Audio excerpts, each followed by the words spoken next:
Welcome to All Sex Talk, your channel of alternative sexuality. I'm Master Taíno. Today we have for the interview playlist a very interesting interview with Jack Thompson, International Mr. Leather 2019. Um, how are you, Jack? I'm doing all right. It's a little cold outside, so I'm glad we're all Yeah, staying inside. where winter is coming. For those who doesn't know Jack, he won the title of International Mr. Leather, who is the biggest title in the leather community back last year in 2019. He is the second transgender man who won the title. The first one was McCormick. Tyler. Tyler McCormick, always I'm bad for names, back in 2010. So that is what make it very important. Um, Jack, thank you for number one to accepting being with us today. And I want to really address an issue that bothers me.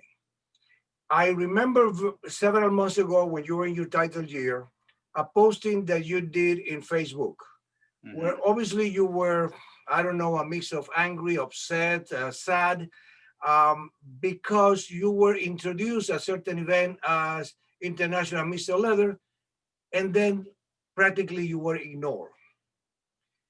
And that I have some issues with our own community in in that I believe that sometimes we are giving lip service to different minorities, including trans men, but not back it up with real support, with real acts.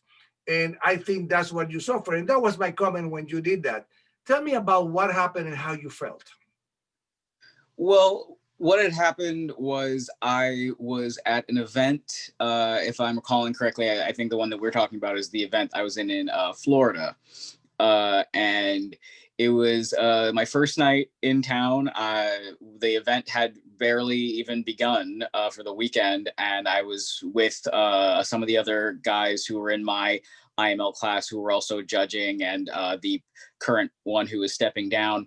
And as we were being introduced to some of the folks that were there for the weekend, um, there were a number of responses from people that day that were just not great.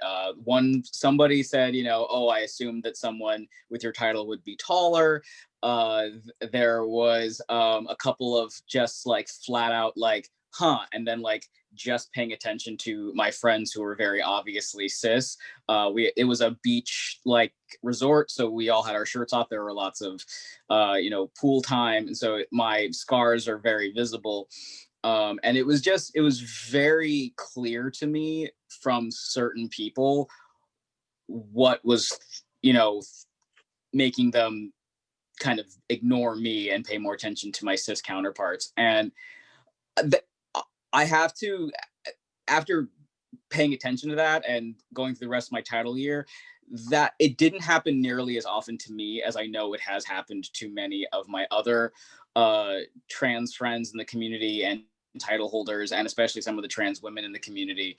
But I definitely was in my feelings that night. That was it was a pretty big hit to my feelings and a little bit to my ego. But I'm used to my ego getting hit. Yeah, I think that because I remember when Tyler won, and that was very loud. The difference and the disagreement and the attacks that it was done against him for winning the title. Obviously, he was not only a trans man, he was a disabled man. He was a man in a wheelchair, Mm-hmm. which is not the image that sometimes people want to portray in this title. So we have made some progress, but I think we're still not there yet. I think No. still there is uh, not an understanding what we could do to be better. Well, I mean, I do want to address like what you said. I do think that in the 9 years between Tyler winning and me winning, there has been a lot of change. There's been a large turnover of people in the community.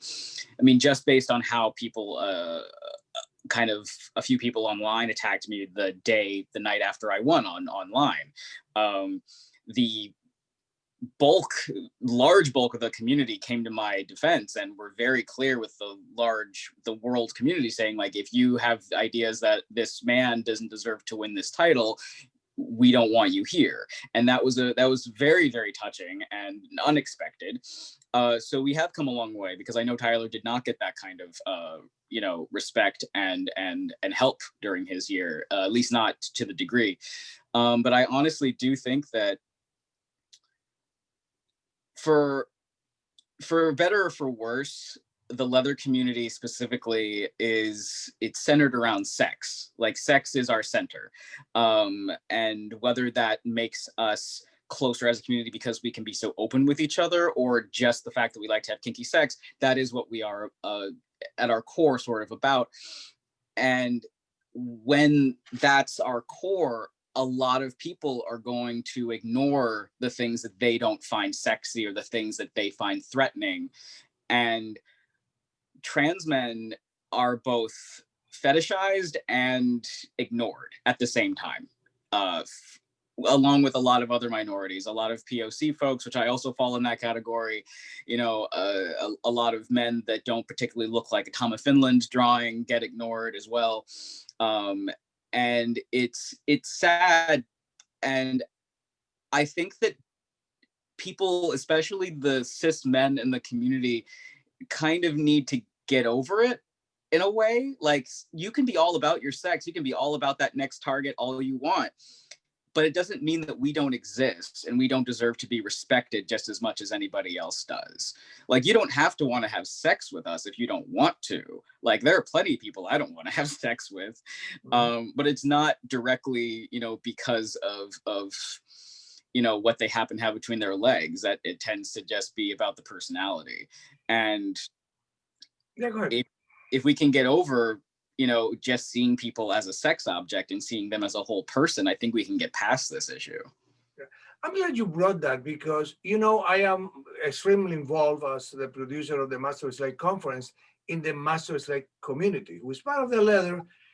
But in our community, I think we are doing better in that respect, because we are not that focused in the sexual part.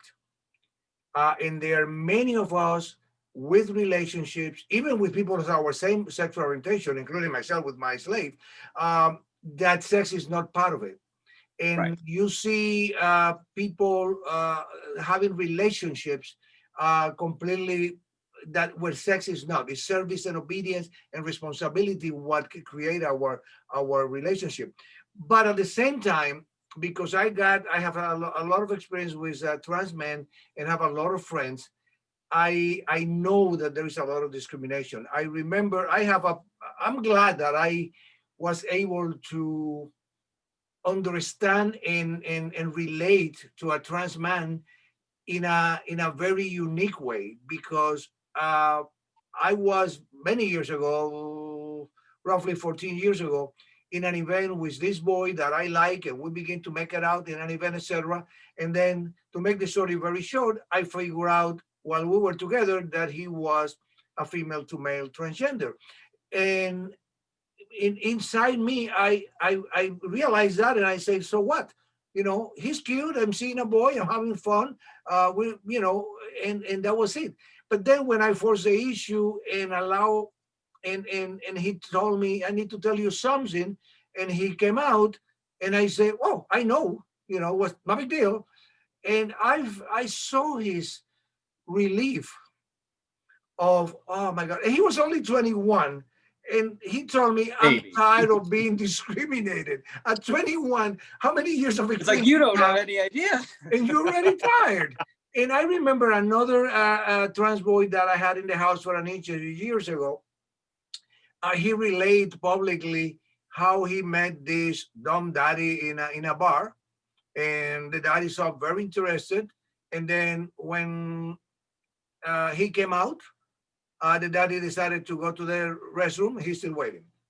Mm-hmm. He never come back, and that's sad. I agree with you. You don't have to have sex if you don't, if you're not interested, etc. but there is level of intimacy, there is other connections, there is, that we can make, the human beings. And I'm glad that in my personal journey, I've been able to connect with human beings. I don't care about gender, sexual orientation. I got a connection, and there's a lot of things that I could do with another person. So do you feel that discrimination is still rampant for you guys? I think it's worse in certain places. And I think that it's a mix, right? Because it's not just the discrimination. I think that it's how we see people. Because I mean, you go to an event, a large leather event like Claw or MAL or IML, and you see the meat market, right? You see people that are sort of like, that's all they're there for. They're just looking. It's whoever is attracted to them on their radar, and that's all that they can see. And there's nothing wrong with that, but there are other people in the room as well that you still have to, if you're not interested in them or they're not interested in you, you still should be respectful of them and their space. Like it's like, how do you deal with somebody who hits on you who you're not interested in general? Like, do you just flat out ignore them? Or are you like, if someone hits on me and is pretty upfront about it and I'm not interested, I will, be like, hey, I'm not up for that tonight, or I'm not here for that, or I'm here with this person. Like, I at least try to be truthful with them to a respectful degree on whether or not I want to involve myself with them sexually. And also, I think people think too much about parts and what they may or may not want without having any idea of what the other person might be into. I know a lot of cis men who want to have sex with trans men because they're like, oh, well, there's a bonus hole. And I'm like, well, A, you don't know what's going on with them. And B, they might not want you to use their holes at all. They might be a top. You have no idea what they're into, but you're assuming something based on absolutely no information. It's the same as a hanky code, the same thing. Like, if having a conversation with somebody about what you might mutually be interested in sexually doesn't just happen between two cis men or whatever that is, you can have that same conversation with anybody of any gender, of anything. Like, if I'm not interested in someone because of their gender, I may be like, hey, well, is there anything else we could do? Like, if I see that someone is a really good flogging top, I'll ask my daddy, be like, hey, do you mind if I go get flogged by this person? Like, oh, you're gonna have sex? I'd be like, no, I'm not interested in that, but we can do this also. There are so many different things we can do with each other, but we don't put that on the table. As soon as we see that somebody might be trans or might not be exactly what we think they are, we back up and we go find something else. It's interesting what you're saying, because I have the opposite. Obviously, it was a different type of event, but I have the opposite experience. God, almost even before this incident that I mentioned, or this incident, that was a beautiful experience. But I was in a master slave event in Dallas one time, and I was judging the International Master Slave Contest, and the judge's boy was a trans boy. And he was doing such a great job serving us that I remember telling, I think it was Sharon Inspector next to me, and I said, Sharon, I could have one of those. So, and I knew it was trans, but I was impressed by the human being, by the person, by the service. And, yes. and that is what I think we should do. And let me wrap up a little bit with what I said at the beginning. Do you feel that you receive more lip service than real support? That in how you feel when you see people who give you that lip service, but at the time of really acting on that, they are backing off. I think that I personally have experienced more real support than lip service. But I think that for the greater community and for most trans and non-binary people in the community, they have definitely received more lip service than actual support. I think that's been very, very clear from most trans people throughout the leather community, that everybody now, it is very popular to be, pro-trans and to be very supportive. And I see things like this has been, Trans Awareness Month and week, and we just passed Trans Day of Remembrance, and I see a lot of like a quick meme or a quick, you know, picture up, and I don't see people actually doing things in their community to try and understand the trans people that are in it. I still see a lot of, especially like older cis men in the community, that flat out ignore trans people, or kind of you know, roll their eyes when trans people want to run for titles, or, you know, will not go out and like fully support events that are for trans folks. Like they only want to go to the events where they feel like they will be able to get something they want out of it, so they don't bother even going and supporting other trans events. So I see a lot of lip service in the community, but I also see a lot more actual support than I have seen ever in my life. And I do think that because we've had so many really public trans title holders in the last few years, I think that has moved the needle quite a bit. Right. But we still have a lot of work to do. Yeah, I sometimes feel that this is like the racist who say, "Oh, I'm not racist. I got a lot of black friends, etc." Oh, but don't marry my daughter. Yes, there are definitely a lot of people that's like, I'm you know, all about trans rights, but then they actually don't. They're like, I have this trans friend over here. They can name a trans title holder. That has been me in a lot of people's mouths over the years. Where it's like, hey, I'm totally not transphobic. I'm friends with Jack Thompson, and I'm like, yeah, okay, that doesn't make something that you did not transphobic. You might not be a transphobic person. You might think trans people are fine, but you can still do or say something that is transphobic. And we have to be able to hear when people tell you that you did something that was offensive, and maybe not get super defensive back. okay, I'm going to put you in this spot. Now that your title is over, what are your plans to change the world? I mean, I feel like I helped move the needle quite a bit during my year. And I think that, I mean, as you know, like, you understand international title holding, you know, you've seen a number of us go through this. And I think like many of us, when our year is over, we just fall down. Like it is an exhausting experience being an international title holder. And especially when you are a first, or in some way to a lot of people important in that title, like I was for a lot of people. There's a lot expected of you, and then when it's over, there's still a lot that's expected of you, but you're tired.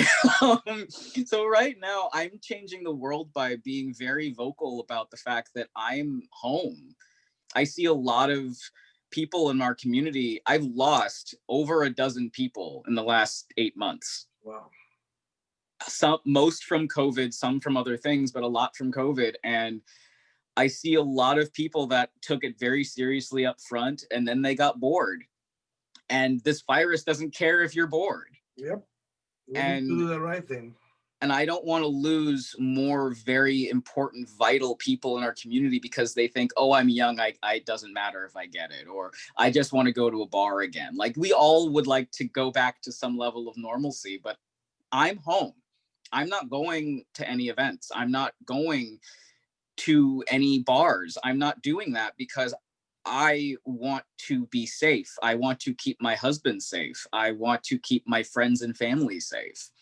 And I can't tell anybody what to do. I'm not going to. That's not my place. But I will be an example of someone who is going to do my best to stay safe. That's what I'm going to do to change my world. I have been doing the same thing, and it's sad that so many other people are not. And now the vaccine. I even got into the vaccine. Sorry, so I got. Oh, awesome! Oh yeah, I did that. You remember how many men were in your contest? Yes, there were 68 of us all together. 68. Mm-hmm. And we were still close to 69. You beat 67 cis men to get the title. So fuck the rest. You did a good job. Thank you very much. I think this has been a great interview, and I hope that it helps people to understand and to be real supporters of each other, not only of trans men and trans women, for anybody who is different, any minority in our community. Let's give not lip service, but real support connecting with them. And I So, will correct you real quick. There were 66 cis men and one other trans man in my oh, class. that's another one. Okay. Yeah. Correction accepted. Elliot, Mr. LA. Okay, Jack. Well, thank you very much. And guys, I'll see you in the next interview in this new playlist. Have Thanks a for good night, having me. everybody.